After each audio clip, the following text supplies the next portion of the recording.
Hey guys, what's up? I saw a post where a guy was asking about kind of the Pluma versus the Scout, and since I happen to have both, I figured I would throw up a video talking about the pros and cons. Mind you, I do not sell either one of these. I'm not a distributor of wings or motors or anything like that, so this is going to be fairly unbiased.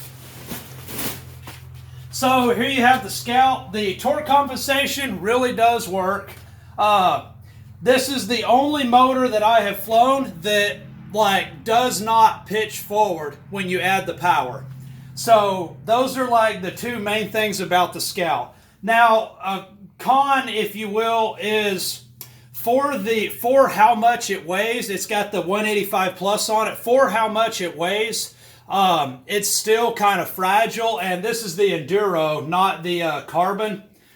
Some people that are affiliated with this brand talk about how it's really, really strong, but it's actually just thin-walled aluminum. So the strength for how much it weighs, that's a little bit of the trade-off for the torque compensation and the looks. This is, and this is my opinion, but this is probably the coolest looking paramotor that I have yet to see. And I have a digital scale right here. I've already weighed this, but I'm just going to do it again so you guys can see. I think it comes in at about 62 pounds. There's absolutely no fuel in this at all. So we have 61.8 pounds. And that's with a 130 or 125 helix prop. It holds a 130 very, very well with plenty of clearance, so that's really nice. But the main thing about the Scout, for one, is the looks, and it flies really, really, really, really well. And then right here you have the Pluma. I put an APCO Superlight harness on it because with the Pluma harness, when you're wearing it on the ground, I played around with adjusting all the straps and everything, but it always wants to sink down really low on your back, which a lot of people like that, but I like mine to be a little bit higher just for walking around and everything. But anyways, I put the APCO Superlight harness on it because it allows you to have these ground handling straps that go up to your shoulders. Therefore, when you put it on your back, it's not constantly sliding down, kind of doing this kind of deal to you. So I like it a lot better with the APCO harness on it. The torque compensation is about the same whether you have the factory harness on it or the APCO. Their torque compensation is you just loosen up. You put this arm into 3D mode and it allows it to move like this. So when you're in flight, this arm is actually over here where this one just moves up and down. Next to this one handles torque almost as good as the Scout, but not as quite. When you're climbing and flying level, it flies pretty much perfectly straight. But when you're coming into land, you just want to remember to put a little bit of your weight off-centered. Otherwise, you'll have a little bit of left drift when you come into land, depending on how your torque compensation is set up. Both of these have the Monster 185 Plus on them. This actually has a 130 prop on it.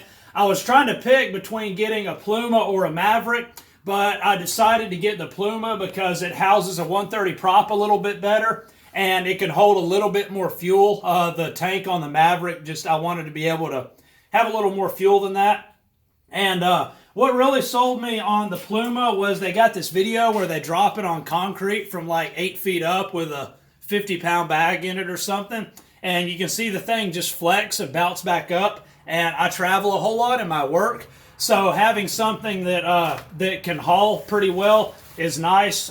If you're going to haul the Scout, I would recommend either taking it apart or laying it down flat like so. And if you take it apart, lay it down flat like so. I would not haul a Scout straight up and down. But the Pluma, it's got a little bit of fuel in it, so I won't weigh it like in front of you guys. But the Pluma, it's crazy all the different numbers you hear about from just everyone about the weight of all these different motors. But I weighed this one. There's no reserve on it or anything. It's got the APCO Super Light 185 plus, and it comes in. It was around 52 pounds. It might have been 51.7 or something like that. But it is it's a noticeably different amount of weight than the Scout. When you put it on your back, it actually feels lighter than 52 something pounds, whereas the Scout, it pretty much feels around the 60-pound range. So that's one thing I like about the Pluma, but you don't get the amazing flight. The Pluma does pitch forward a little bit under power. There's just a little bit of forward pitch in it, whereas the Scout has, none. So those are the, as far as I can think of off the top of my head, those are the main differences in the two. I would say if you're, my 160 pounds or bigger and you've got fairly good balance. And another thing, if wherever you're learning to fly has the advantage of allowing you to do winch tows before putting the motor on your back, that's a really nice advantage because you can practice flaring and everything without the weight of the motor. So if you're pretty athletic, have pretty good balance, and even more so if you can do some tow flights before your first flight, the Scout Enduro would make a pretty good beginner motor as long as it was kind of a talented beginner. The Pluma really handles bumps better than the Scout, just from what I've done and tested. So those are the biggest difference on the two. So I hope that helps you out.